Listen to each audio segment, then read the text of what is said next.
Hello, my name is Teresa Valentino, and I am a survivor of child sex trafficking. So I keep a DIY mental health pro tips blog at teresavalentino.com where I share with you some of the savvy that I've learned to survive with. So I've been talking to a reader named Sandy from Australia. G'day, sorry about your new Prime Minister. Sandy had a similar kind of upbringing as I did, with a narcissistic mom who scapegoated her, who made her the least important person, who dehumanized her just on an ongoing basis starting in childhood. So that's a very specific kind of abuse. If people are not familiar with this idea of having a mom that scapegoats, it's called narcissistic abuse, and I would highly recommend either the handsome Richard Grannon on YouTube or the lovely Lisa Romano Life Coach on YouTube. Both of those people have a lot of good information about dealing with a narcissistic parent. But anyway, so the thing with that scapegoating is that it sort of sets you up to feel invisible in the world. That's one of the reasons that I'm working with Sandy on this, because she and I have so much in common. I also felt completely invisible in the world. Like, if your mom makes you unimportant, even starting as a small child, it's very difficult to think that the world is ever going to care about you, and the world kind of doesn't. The world is already full of very similar people who are just looking for someone that they can scapegoat too. So it's sort of like your mom sets you up to be roadkill for the other mean people, and then so you have to end up negotiating this one mean person at a time.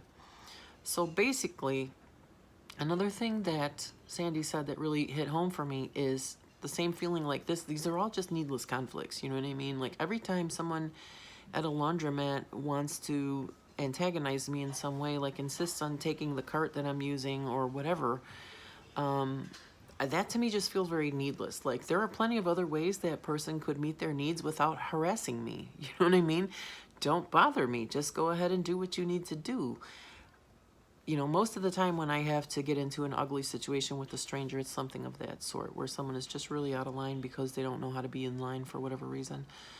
But what I've realized is those are not needless conflicts. If you didn't need to have that experience, it wouldn't happen to you. See? Like, I made another video about this lady when I went for a pedicure, and like, I really needed a pedicure, and I really wanted a pedicure, and I really wanted that moment of downtime.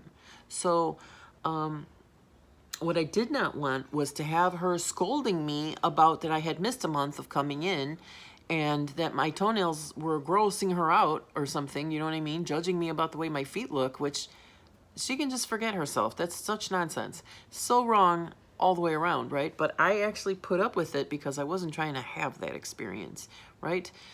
When you've been bullied past a certain point, you just don't want to deal with it anymore. It feels needless to me, right? But it wasn't needless. I needed to have that experience so that I could really get clear on how this works with me, how I agree to things that I don't like or aren't good for me just to be done with a difficult person. That's not a healthy thing, and that's something I need to stop doing. If you think about the video that I posted about the lady who was being shoved to the ground and harassed and having her arm grabbed by her husband on the beach, it was the same thing with her. She just didn't want to have that experience. She just wanted to go to the beach with her husband and be, you know, at the beach, like with her husband, not this shouting and shoving situation. So she kept trying to de-escalate and not deal with it and avoid, and that doesn't work. She probably felt also it was needless, right? So here's a real point of clarity that I've just recently gotten about having become disabled and how this works. And I promise I'm getting to the story about the bus. This video is actually called Becoming Visible City Bus Edition. And I am getting to a bus story, but I have to explain it. So when I became disabled, I haven't always been disabled, but my walking, my legs, my back, I have a lot of damage to my body just from never taking care of myself and from all the high impact sports that I've done and firefighting, and I've done a bunch of stupid stuff that I shouldn't have done. So my body's a mess, and I'm very fat now.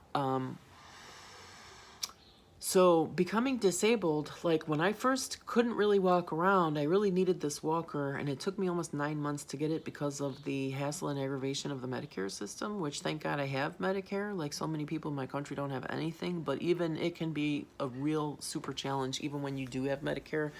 Like, I gave up on getting physical therapy at the pool because it's just too complicated to make it work. So, it's really forced me to insist on being accommodated. Now that I need a walker, like before I had the walker, I just spent 9 months in my apartment, not able to go anywhere or do anything, and it was really not good for my mental health. But it was better than being homeless, which I was before that, so it was a trade-off. But now that I have the walker, the problem is my walker takes up actually about a seat and a half in width on the bus. So my walker actually needs 2 seats because the arm, the handles stick out and would basically stick you like in the arm or shoulder. And then the wheels stick out too, so I have to fold it up and hold it up against 2 seats. And sometimes there's a place where I can slip it in between, but a lot of times there isn't. So in the buses in Los Angeles, there are signs. There's a federal statute, and I think there's a state one too that says, you know, you must vacate this area for a disabled person. This has all come to pass in my lifetime. Like, I remember this when the Americans Disabilities Act was passed. I think it was in the 1980s maybe. The Equal Rights Amendment for women has still never passed. Hello? But we did get the Americans with Disabilities Act a long time ago, and that is basically why there are parking spaces and toilets, you know, that are designated for us, which able-bodied people still just use all the time because there's so many conflict-driven people in the world that just feel like they always go first. And this lady on the bus is actually one of them. So I get on the bus after the swimming pool, and I need to sit in that front section that, again, has like wheelchairs on the floor so that even if you don't speak English, you can understand this is a designated wheelchair area. If somebody comes on with a wheelchair, they're going to flop that whole bank of seats up and they're going to secure that person, and that person's actually going to take up 4 seats. So I actually only need 3 seats with my walker, but I need a place for me to sit and then a place for me to have my walker not in the aisle so that other people can get around me. There is no way for me to really put it in front of myself without blocking up the aisle. It's really complicated. It shouldn't be, but it is. You would think that they would engineer these things a little bit better so that there would be places to stash a couple of walkers, which would make the bus much more useful, but they never do. So we just have to deal with it. If there's too many other walker and wheelchair people on the bus, sometimes I have to wait and take the next one, you know, because there just isn't space for you. There's already too many disabled people in that limited amount of space that we all have to share, all the disabled people. So when there's able-bodied people in it, I kind of want to shriek at them anyway. Like, there's just so much drama between legitimately disabled people wanting to use this space and trying not to have conflict with each other constantly about it, that if all of the able-bodied people could just go to the back of the bus, that would be tremendous. Yes, please do it. But that's not, you know, welcome to Los Angeles. Nobody cares about anything but how they look. So this lady, maybe 10 to 15 years older than me, full head of white hair, in her Lululemon yoga pants, obviously on her way to work out, very able-bodied looking woman, maybe 115 pounds. So she's sitting in the last seat that I need to push my walker onto so that I can sit down. There's my seat, an empty seat, and then the next one where she's sitting, which my walker, again, is going to take up 1.5 seats. So that's going to be jamming her in the ribs. She just saw 2 ladies with walkers get on the bus. I feel like she's old enough to know. She was an adult when the Americans with Disabilities Act passed. She should be old enough to know to just move her little butt to a different seating area. It's written all over the place. There's signs, everything. She should know this by now. So I didn't ask her to move. I just sat down in the seat that's for me and then put my walker there, and she had to, like, as she saw my walker sliding into place, she had to like switch like this to not get jabbed in the ribs with it. That was your second hint. So she turned over and she was shocked that I did that, and I'm not looking at her because I don't care. You know what I mean? I have multiple disabilities. My PTSD is the one that actually threatens my life the most. So part of that is I don't want to get into like petty confrontations with random people over basically nothing, which is how I would categorize this whole situation. So I'm not trying to have this conversation. A lot of times I will ask people, excuse me, can I have this seat?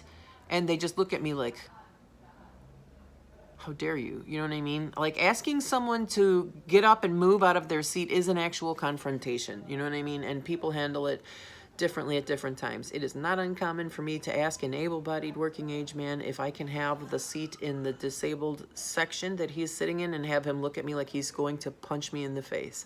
And then usually an elderly person will get up and vacate another seat there so that I can sit down.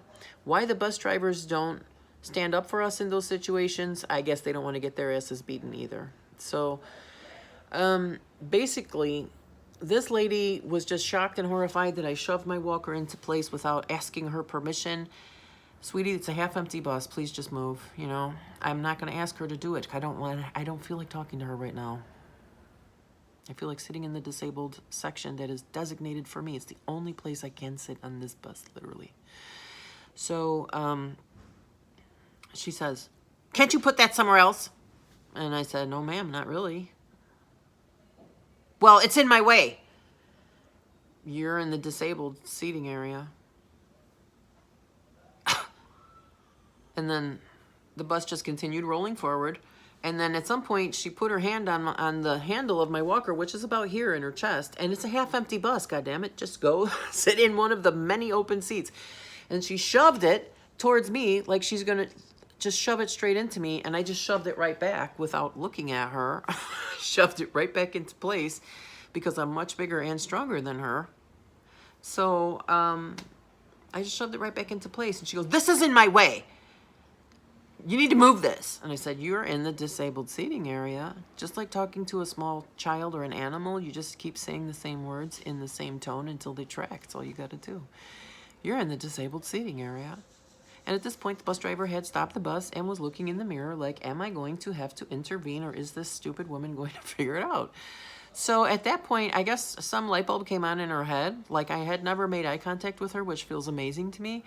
And then she just got up and moved. Yay! See, wasn't that hard? You worked it out. And that was great. I made somebody work around me, because that's the thing. These conflict-driven people, these people who have the cluster B personality disorders like histrionic, narcissistic, antisocial, it's all about me, all of that kind of behavior, like really they think it's all about them. It's their world and everybody else is cluttering it up. So you move your disabled wheelchair right out of this disabled seating area where I'm sitting, you know?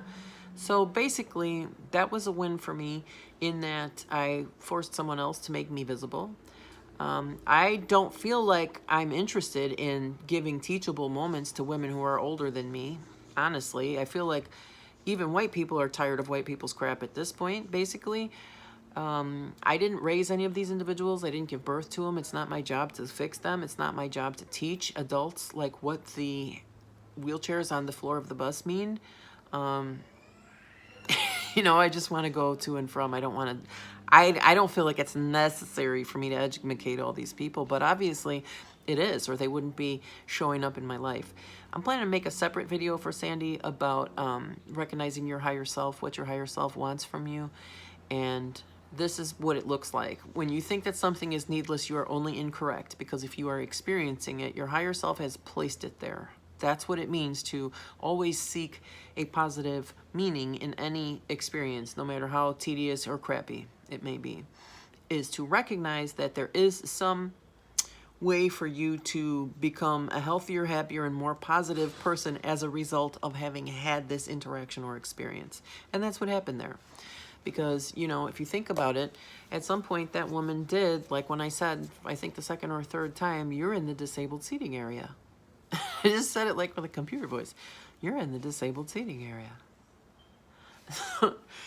You know, like some light bulb came on. Oh, okay, I don't have an argument here. I'm just going to have to move. Or I don't know, maybe she just figured this woman is crazy and I can't talk to her, so I'll just move. I don't know. But she, you know, she's a hard charger in her life, man. If you're going to sit there and demand that that disabled person move their walker out of your way while you're in the disabled seating, you know what I mean? That's a hard charger, babe. Think about trying to deal with her like in a condo association or at a grocery store or in a parking situation. You know what I mean? She's a mess.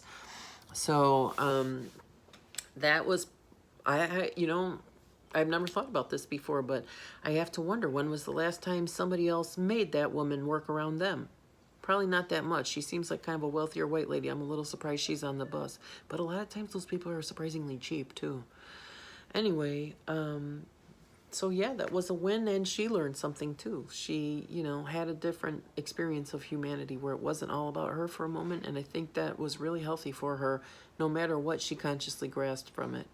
So I'm going to end this now, but just to say that a lot of this stuff is really unconscious, and not only on the part of the conflict-driven people, but on the part of the people who are tired of it, kind of. So you can really, by just forcing things out into the light, That's what this is all about, so it's not needless. You know what I mean? Think of it not as just another annoying, tedious waste of my time and mental health budget. Think of it more as like my higher self has given me something that I did not expect to have to work on today. And it can be a huge win. I feel like that was a great win for me because I didn't get triggered by that woman at all. She certainly got triggered, and you know what I mean? It didn't work out for her. So I actually carried the day. Whereas normally, I mean, and I already was kind of sitting with the thing already poking me in the shoulder. Like I should have just shoved it all the way over and just actually fucking hit her and pushed her with it until she just had to step up and move. You know what I mean? I'm not that big of a jerk though. I still really try to accommodate people even when they're aggressive because again, I really don't want the conflict. But you know what? My higher self wanted me to have that conflict. So I did. And I won. I came, I saw, I conquered. I took the bus all the way home. Yay! So, let me hear your comments about this. Maybe you think I was a jerk. Maybe I should have said, excuse me, ma'am, could you move so I can put my walker here in the disabled seating area? Thank you. I'm just tired of asking people. You know what I mean? Like, they should know. They can see. So, but that's me, and maybe I am wrong. Please, by all means, let me know.